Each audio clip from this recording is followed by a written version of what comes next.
Hi everyone, so today is another Top 5 Wednesday video and I will talk about my favorite villains today. I'll link the Goodreads group down below so that you can see topics. And I'm gonna start by saying number 5 is a character that is not from a book.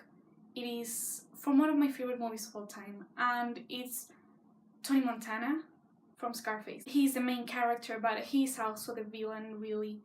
And he's, I think, a particularly interesting one because he manages to be really, especially because he's the main character, he manages to be really easy to sympathize with. There's also the fact that his attitude and his personality is something really entertaining to see on screen, and it makes him kind of unpredictable, and he has this sort of just really exaggerated, angry personality that is justified because he's constantly drugged, but also it seems realistic and it seems natural. And it's also portrayed really well by Al Pacino, who is one of my favorite actors of all time. Number 4 is the creation, or the monster from Frankenstein. I think that there's something just really deep about this character, and it's basically the whole message, I would say, of the story.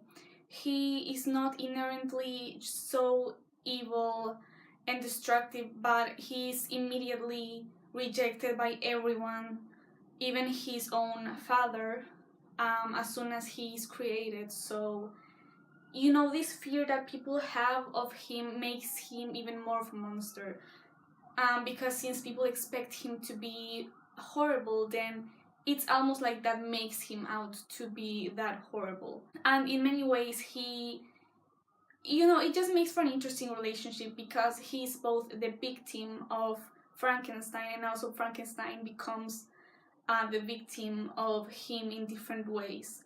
So his character just makes for a lot of depth in the story, and he's very well written, and both characters are especially well written. Number 3 is Marceau from The Stranger by Albert Camus, and this story is very, very short, and it's now considered, I think, a classic. He is kind of difficult to call a villain, but he behaves in such a way that it is impossible to consider him anything else than that. The things that he does and believes, the way that he's completely blasé about other people, he's obviously, he's not necessarily a psychopath, but he also doesn't really care that much, so that makes for someone who is not really fit to live in society, and that's the reason why at the end of it all he has to suffer the consequences of being so unfit.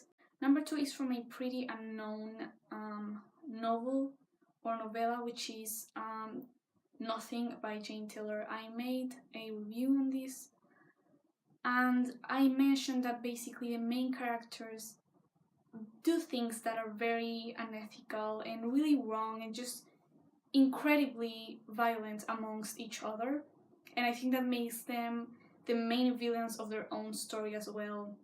You may notice this pattern in which the main characters are also the villains in my favorites usually. Also, of course, there's antagonists, but they're not necessarily worse than them. They do really horrible things, mutilation, rape. They take I don't know what the name of it is, so I don't remember, but they take a corpse and that was buried, and they take it out, they kill a dog. It's really, really horrible, and they mostly do this because they have all these philosophical issues going on and all this fear of dying or having their lives be meaningless, and it makes in a way their lives meaningless, but by making them not care at all about ethics or the meaning of life itself. And number 1 is from one of my favorite novels of all time. It is called Other Weapons by Luisa Valenzuela,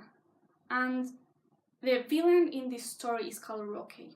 I said in my review of this book that he was the scariest character I have ever seen or read about in literature, and that definitely holds true still. He's just not especially violent, but every time he's even mentioned, there's something really grim about him, something very mysterious, but also, you know, it's cryptic what he does, and we don't really know exactly what he is and who he is and why he's doing what he's doing, or what he even is trying to do. We don't really know his intentions that well. We know his personality and kind of his background, but there's still so much that is very uncertain about this character, and that makes him very interesting and also really scary. The scenes, there's a couple scenes in this novel where he does things that are really strange. They're written in a really kind of strange way, but as you make the pieces, as you put the pieces together of the story, you realize that he is even worse than he seems from the start. And the more I think about this character, the more kind of not so much evil, just straight up scary he seems to me, because he's also very realistic and just a great character, a very well written character overall. And it's not just a great story, but it's also a great character. And those are the favorite villains that I have to share with you. I hope you enjoy this video and tell me your favorite ones, or if you know and like these ones too, down below. Thanks for watching. Bye!